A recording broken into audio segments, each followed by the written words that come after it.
Hi everyone, my name is Bethany with Singer Sewing Company. I'm an education specialist for Singer, and I am back for another live class with Michaels. I'm so excited to be here with you all, so welcome. Let us know in the chat. I see some people already saying where they're from, so let us know where you're watching from. It's always fun to see where everybody is. I'm in Nashville, Tennessee, here in my home studio today, coming to you from my home. But I do have some people in the background that are going to be helping answer some of the questions in the chat, dropping links to products I'm using today in the chat, so you guys have all of that information. So if you see Amy Mulroney or Amy McMullen dropping information or responding to your questions, they also work for Singer, and they're going to be helping in the chat because I can only do one thing at a time. So they're going to help me out a lot. And of course, if you have any technical issues, whatever, just message Chanel and she will be able to assist you with those. So welcome. I'm so excited to see you. We have people from Arizona and Houston and Georgia and Missouri and California and Florida, Cape Canaveral. That's where the cruise ships go out of. I just would rather go cruising right now, but we're going to sew first. Oklahoma and Texas. Welcome, everybody. Okay, so the last time we did a class, we talked all about zippers, how to sew with zippers. If you missed that class, you can hop over to Michael's YouTube channel after this class, of course, and walk through learning some of the basics of three major main types of zippers. And we had a lot of fun. We had a ton of questions. We had a lot of participants. There was a lot of helpful information in that class. So if you missed it, I highly recommend taking the time to watch that one back over on their YouTube channel. So today we're going to do a project with zippers. This is a very, very, very simple, my fastest way to make a zipper pouch. There are a lot of different ways to make zipper pouches. You can really level them up with binding and all these fun extra additives, but we're going to start with the basics, and I'm going to show you how to make one really fast. So this is the one we're going to make today. Look how cute it is. And I chose a fun orange zipper. I chose a green zipper pull, and I did some little gold polka dots on the inside. And I just found fabric I had in my sewing room to make this. So this is what we're going to make today. The one that you saw in the picture for today's class is this big one right here. I actually, because it's so tall, I didn't put a handle on it. But because it's so tall, I put some cups in there. These are actually from Michaels, and I just to help it stand up. But yeah, so you can hear them rattling around in there. But isn't this cute too? I love this one because I am obsessed with puppy dogs. And my dog actually is over here in my studio today, sleeping on her bed. She's such a good girl.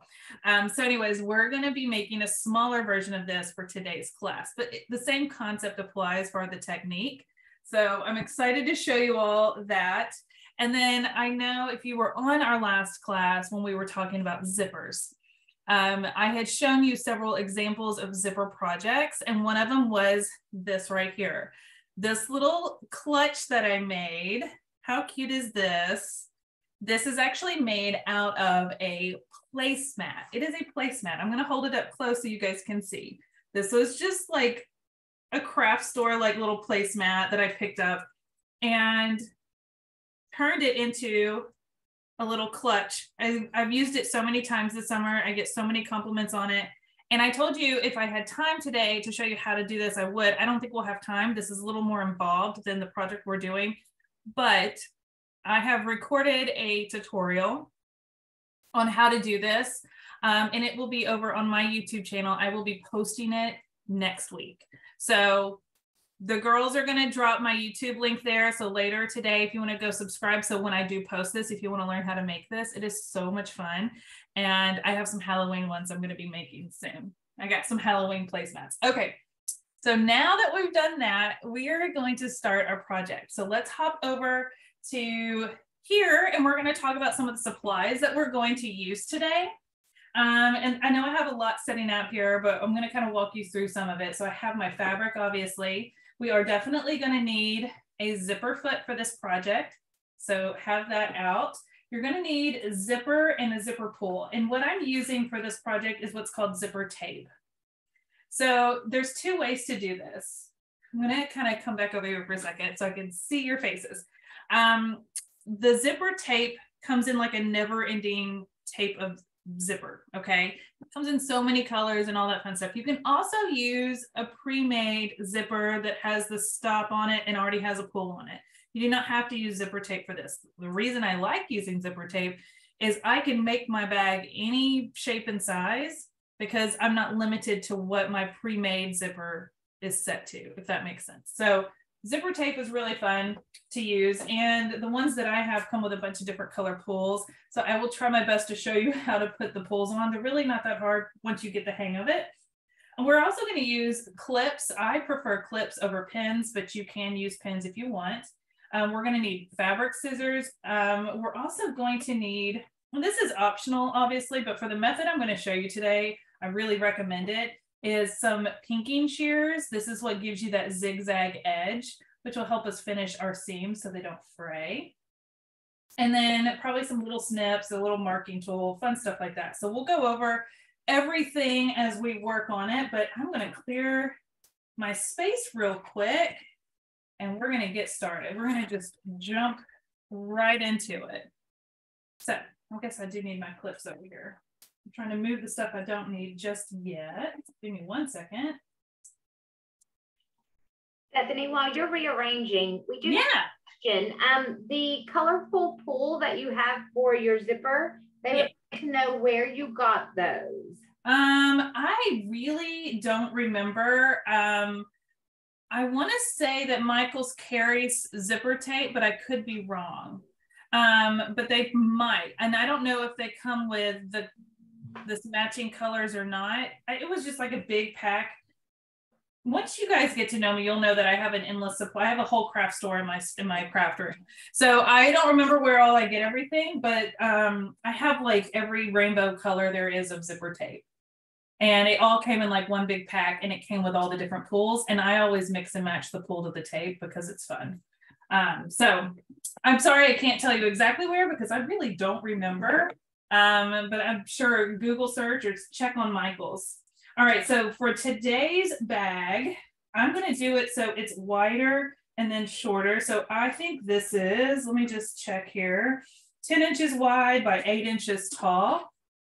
And so what we're going to do is we're going to start with one piece. Now, what you'll see here and what you'll see in the instructions, which if you haven't downloaded the instructions, I recommend it, are fun instructions here that I type up for you all. They have everything that you need for this project, tells you things to do before our class if you're going to sew along, and has pictures for just about every step there is. So that way you can easily follow along in the instructions. So I highly recommend downloading these and saving these to your computer or your phone. And yeah, so we're going to make this little pouch, okay? And what I did before we came to class is I cut out my 2 front pieces and my 2 back pieces. So you'll see they're the same on the back and the same on the front. And I went ahead and I adhered them together with an adhesive that it's like a heat and bond. It's a double-sided adhesive. So you put it on one side and it's got a paper backing, and then you peel that off and then you put this down so it's wrong sides together. So it's the right sides on both sides, okay? And basically it's just making 4 pieces into 2 pieces. So our lining is going to be attached to our outside piece before we sew them together, okay? Now, I told you this is a quick method. There are other ways to sew these together where you can sew the lining and the outside separately and then attach them so that the lining is finished on the inside.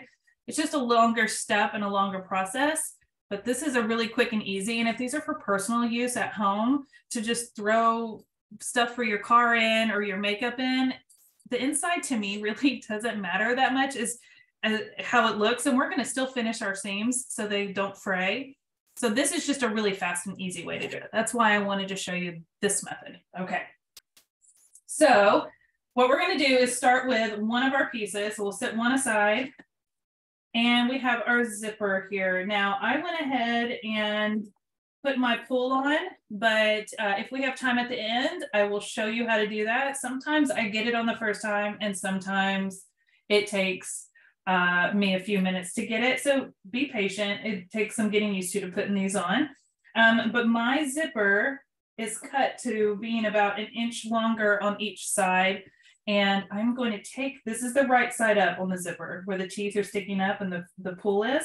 And we're going to flip it over and line it up with the top edge of our bag. Now, if you're using a printed fabric that has a direction, just make sure that your pattern is going in the right direction. This one really doesn't have a direction. It's just very geometric, so it doesn't matter.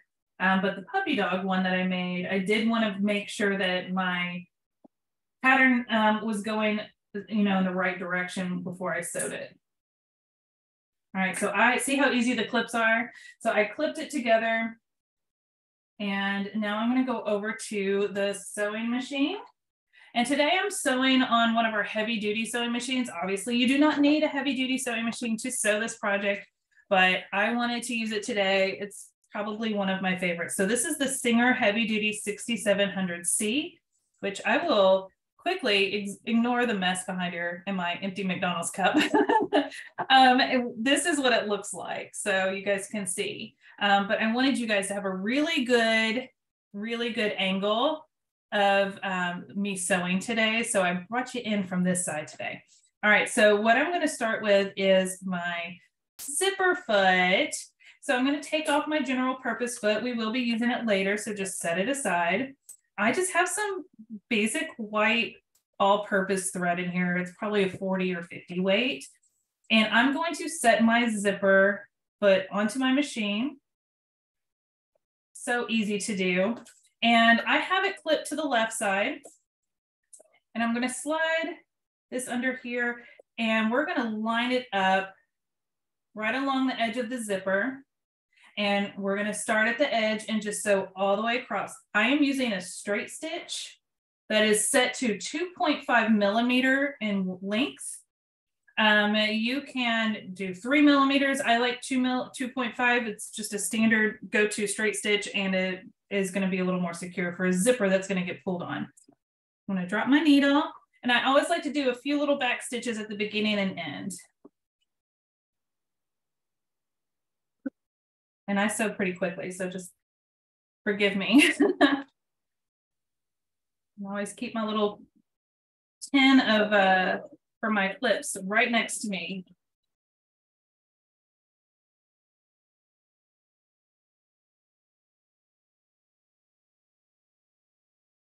Okay, so I'm going to put my needle down. We're getting to the point where this pull is. And if you were trying to sew past the pull, this would actually bump into your foot, and it could cause your zipper to not attach straight. So what I recommend doing is leave your needle in the down position and lift your foot, and then lift the zipper up here and just pull the pull past the foot. So we're going to pull it behind the foot, put our foot back down, and see how it's now nice and smooth. And we can keep sewing.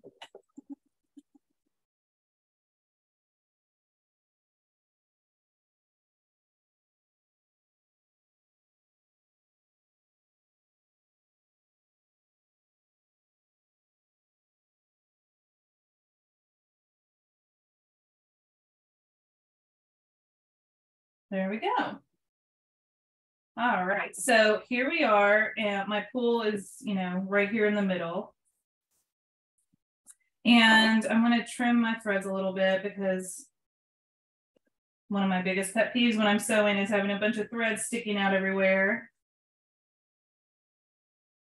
All right, so now I'm going to fold this back, and you can use an iron.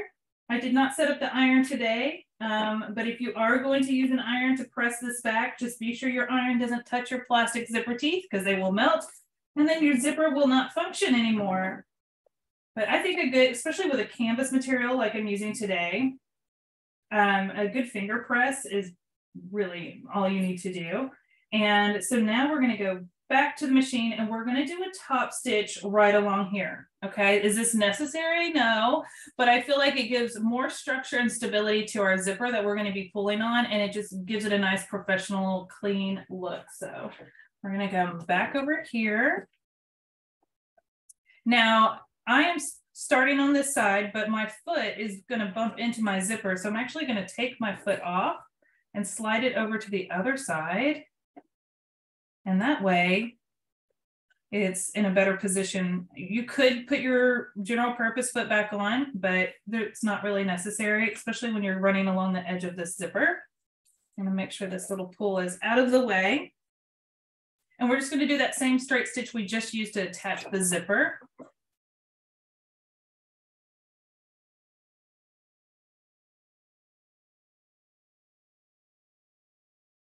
Now, as I'm going, you'll see me kind of using my fingers to kind of keep this fabric nice and flat so I get a nice straight stitch.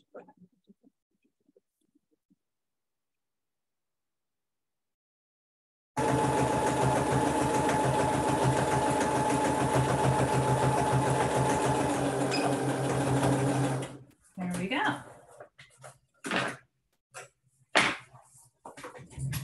All right, so you see how that looks so nice. I'll bring it up close for you all to see. I'm the worst at like getting the right camera angle, but there it is. All right, so now we're ready to attach the other piece of our bag. So the other side.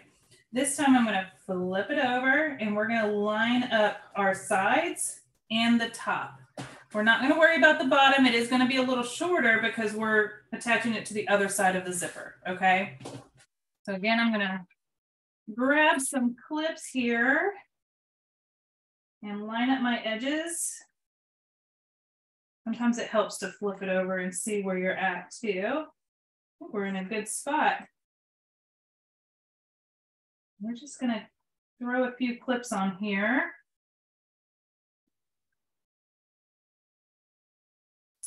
And I know I'm going quickly, but like I said, this is a very, very quick project. So we're gonna come back to our machine. I'm gonna put my foot back on the other side. And with them still folded, we're going to sew down the other side of the zipper.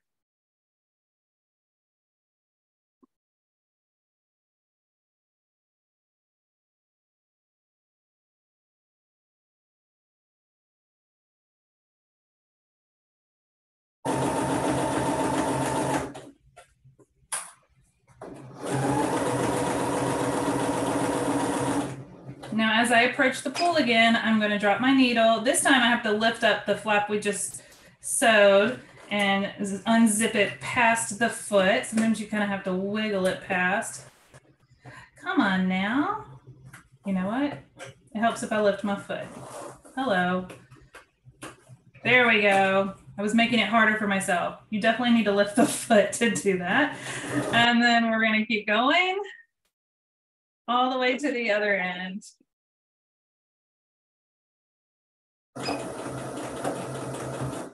All right, and undo this. And here we are. So we have got our bag more than halfway constructed. We have the front and the back attached at the zipper. I'm just trimming threads here. Just makes it easier to sew as we go. Keeps it nice and tidy. So now we want to fold this side back like we did the other side and finger press this out. We're going to top stitch on this side.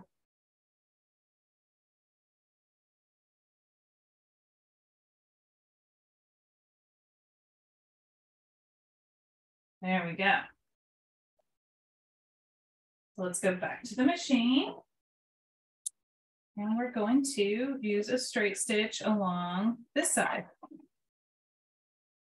And for this side, I did not have to move my foot, so it works just fine.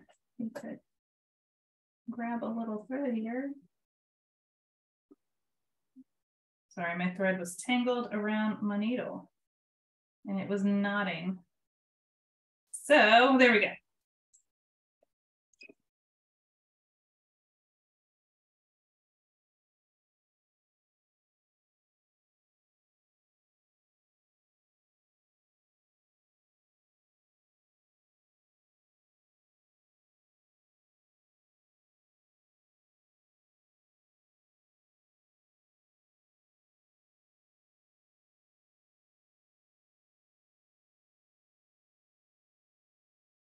Easy peasy.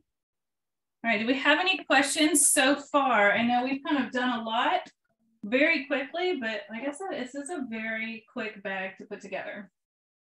No questions so far, but it does look like a lot of fun to put together. Awesome. Yeah, it's super easy. We're going to make it look really pretty when it's all said and done, I promise. All right, so now we have it top stitched on the front. It looks all nice and pretty. Now I'm going to keep it, I'm going to open it. So I'm going to open it enough to where I can turn it, but I don't want to open it all the way and it come undone. So we're just going to open it a little bit and we're going to fold it right sides together. And this time we are going to line up the bottom, like the bottom of the bag and the sides. So I'm going to take my clips again and we're just going to clip it together. I put lotion on before class and now these clips keep flying off out of my fingers. There we go.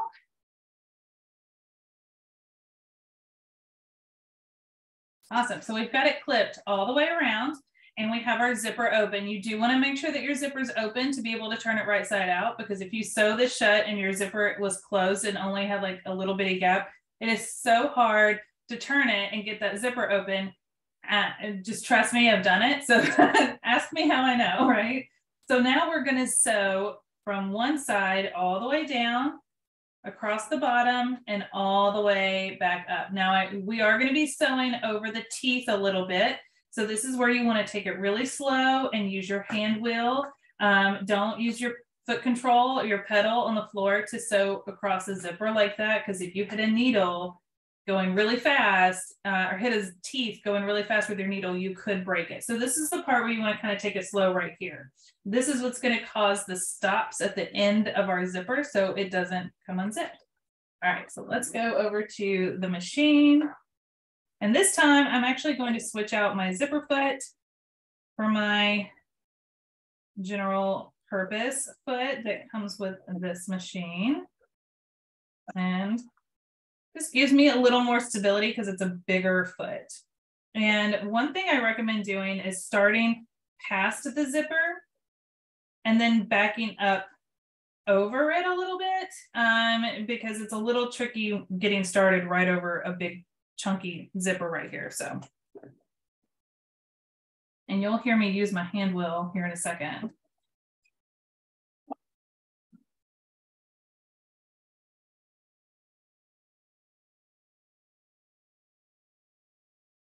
Using my hand wheel to go back over this. And now I'm going forward and it is hitting the teeth. But if I go really slow, the needle will gently separate the teeth and glide in between. Definitely want to go slow over the zipper teeth. I'm literally using my hand wheel this whole time right here. And now that I know that I am past the teeth, I can use my foot control on the floor.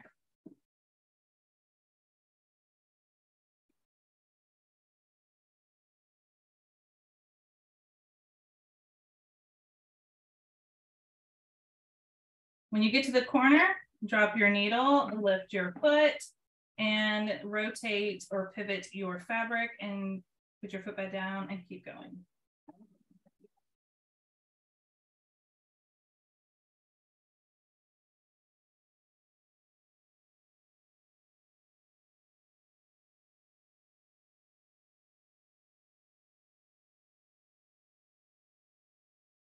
Drop my needle and pivot.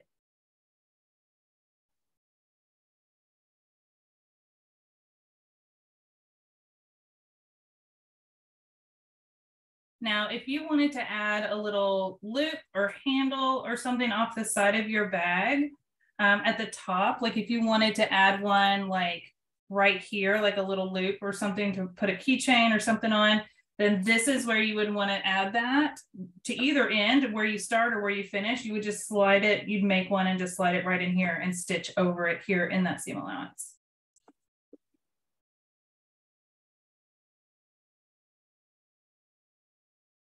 All right, so now I'm going to go back to using my hand wheel because I can feel the teeth under my needle.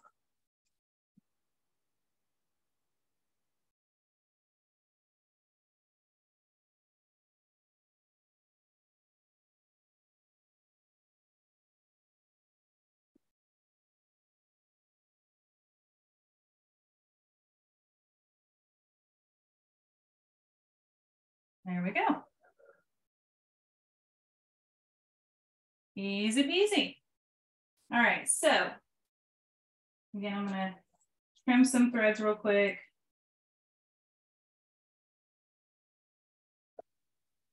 And I'm gonna show you how I finish these raw edges so that they're not so fraying on the inside of your bag. So this is where those kinking shears that I was telling you about earlier come in handy. So you can take them and just trim along the edge of your seam. This will clean it up and it will prevent the fabric from fraying and falling apart so badly, because that's what a lot of woven fabrics want to do. They want to fray. So this is an easy way to clean up those edges and make them look nice and help them last longer. Just don't cut too close to your seam. Give right along the edge here. There we go. And then you're also going to want to use some regular scissors to trim the tails of your zipper and go nice and slow over those teeth. There we go. And we can also cut down these sides as well. Bethany, while you're cutting, we do have some questions. Yeah, let's hear them. What is the seam allowance that you are using? I am lining up my fabric with the right edge of my foot. So that is my seam allowance. Like I said, this is a very quick and easy project. So I don't get too technical with it. Because if you were to get your fabrics, you know, not quite lined up, then you would definitely need to adjust your seam allowance. But it's totally up to you. What's great about this project is your bag can be any size. So if you feel like it's a little big and you want to do a bigger seam allowance to make it smaller, you can.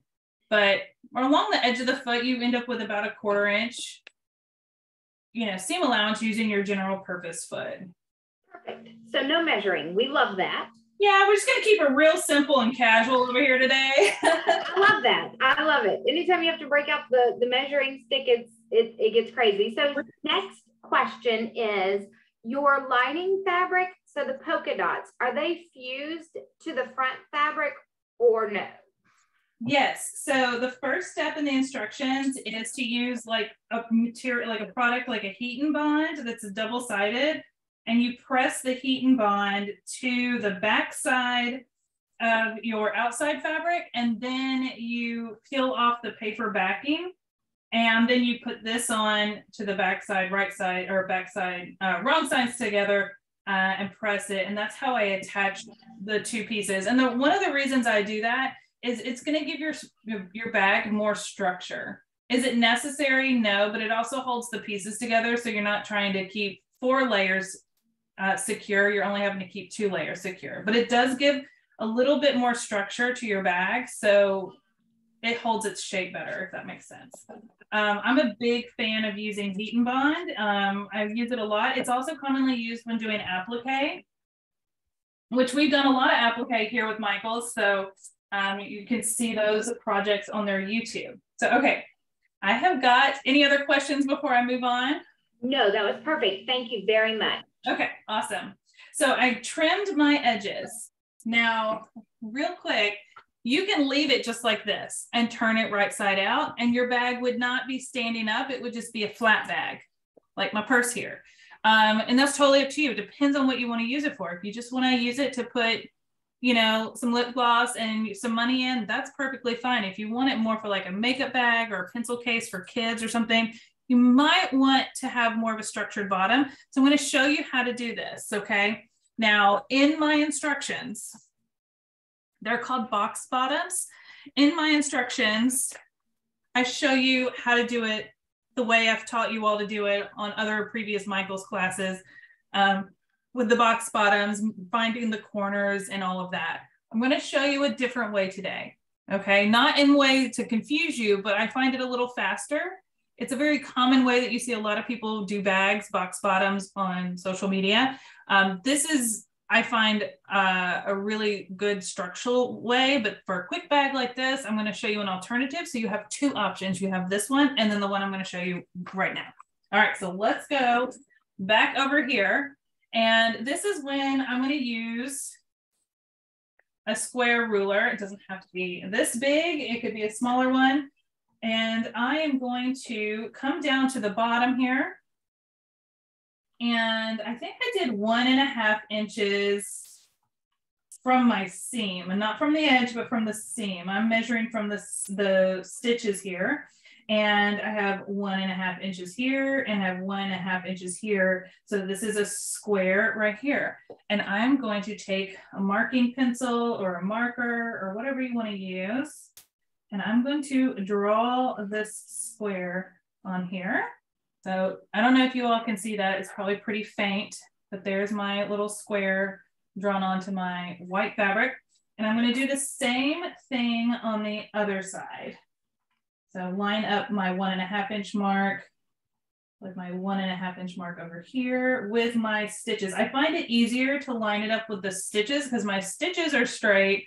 I may not have cut this perfectly straight. So I want to make sure that my corners on the bottom of my bag are as close to being the same as possible so it doesn't fall over.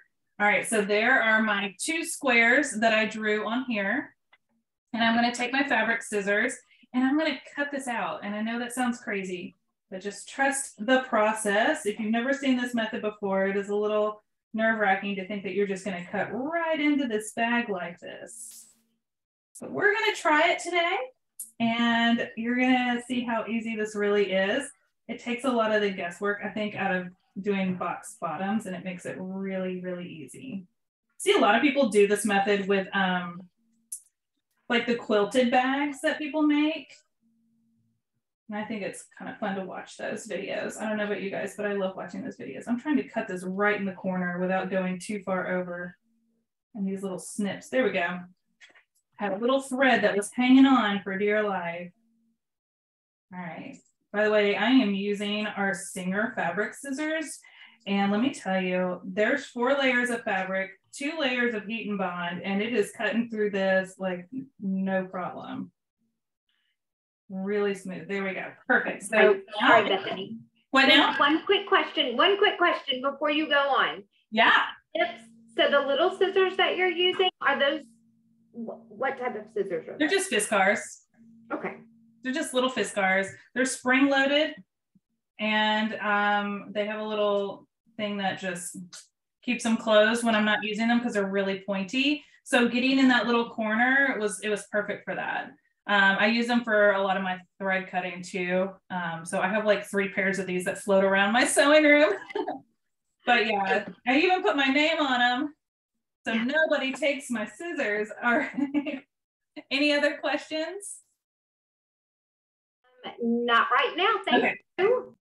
So I cut my little corners off here. We're just going to toss those. We don't need them. So now it looks like this. And so that means our bag has holes in the bottom, but we're going to fix it. So I'm going to take it and pull it. Let's see here. I got to open this up a little bit, have some mobility. And I'm going to line up those edges now that I've opened my square. I'm going to line them up here, and I'm going to, again, use a little clip. I like to clip it right in the seam. And we are going to sew from one end to the other using that same seam allowance. You can use a little bit greater seam allowance if you want. It's totally up to you. But we're going to sew straight across there, and then we're going to do the exact same thing to this side. And that is all you have to do to box the bottoms with this method. I wanted to keep it fast because I feel like this is a very quick bag. So we don't need to like put a ton of effort into doing these box bottoms. So we're going to make it quick. All right, back over here. I'm going to do my best to keep the bag out of the camera, but it might get right up in the camera. So I apologize if it does. It is a little bulkier now. There we go. Drop my needle. be sure you do some back stitches here, okay?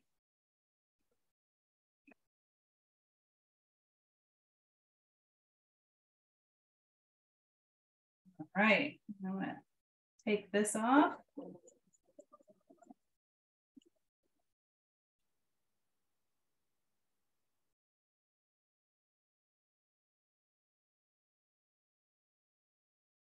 Then we're gonna flip it over and do the other side real quick, and then we'll clean them up and we will turn it right side out.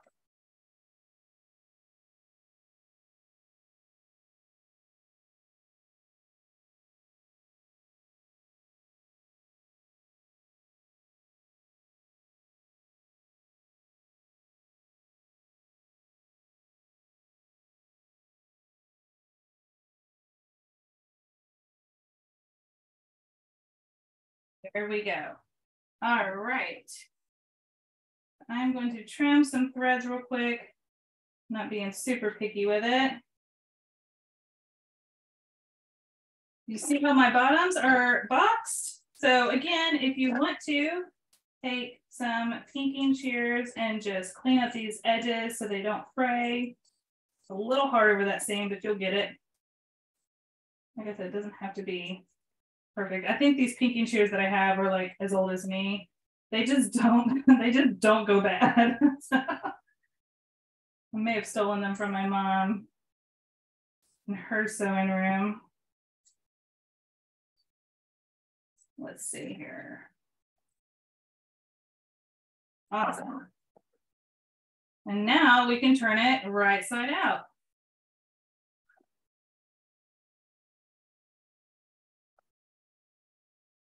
You may need like a little corner tool, which I have one right here. This is an optional tool to get the corners out really sharp and crisp, especially on a thicker material like this canvas. I will say, if you're going to be using like a heavy denim or really heavy canvas material, you definitely want to switch your needle out to use a heavy duty or denim needle for this project. But for this one right here, I just used a universal needle. I think it was an 80 or 90 weight needle. And it worked just fine for this. There we go. And then we can just pull our little zipper friend here. And there is our bag. How cute is that? Easy, so fun, so cute.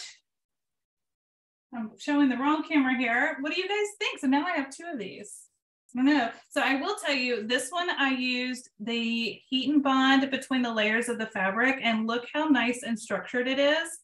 This one I did not, because I didn't have enough heat and bond when I was doing a test sew. And so I saved it for the live sew. And this one doesn't have the heat and bond. I just used like a spray, like glue adhesive for fabric, and it doesn't hold its shape as well. So just keep that in mind. It does add a lot of structure. See, I'm tapping on that one. This one's just kind of floppy. So anyways, I hope that helps you. It's worth using the heat and bond. I used it on this one too, and when a bigger bag, it definitely helps hold its shape better. I think for this one, if I make it again, I'm going to add some handles across the top. This is a great method for making like reusable bags for grocery shopping and stuff like that too.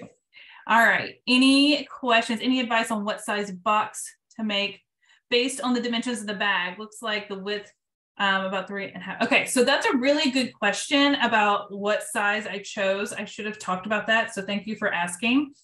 Honestly, I knew I wanted this bag to be wide, but I also kind of wanted it to taper in. So if I had done 1 inch instead of 1.5 inches, it would have been more square. I could have done smaller, but it wouldn't have been as wide this way either. So just know that whatever, so like this is my 1.5 inches here, but when you do it on both sides and you open it up, it becomes about 3 inches. I'll even measure. Yes. So this is, so you do 1.5 inches, it's going to be 3 inches wide here. It's going to double. If you do 2 inches, it'll be 4. But the bigger your box bottom, the shorter your bag will be. So just keep that in mind. It will also cause it to taper in more. I kind of like this shape. So this is like a good shape for like my little makeup or my little eyebrow kit that I have and my lip glosses and stuff. So probably use it for that. And again, if you wanted to add a little handle, you could, and you can get in here and really push out these corners better than I did. I didn't fiddle with them, but yeah. So I hope that helps. Can't wait to try this. Is it washable? Yes, it's washable. Wash with light colors. It's very simple. Though heat and bond should hold up pretty well. After a lot of washes, though, if it's something you're going to wash on a regular basis, it might kind of lose some of its structure, but you still are making this with like a canvas or a denim, it should hold up pretty well.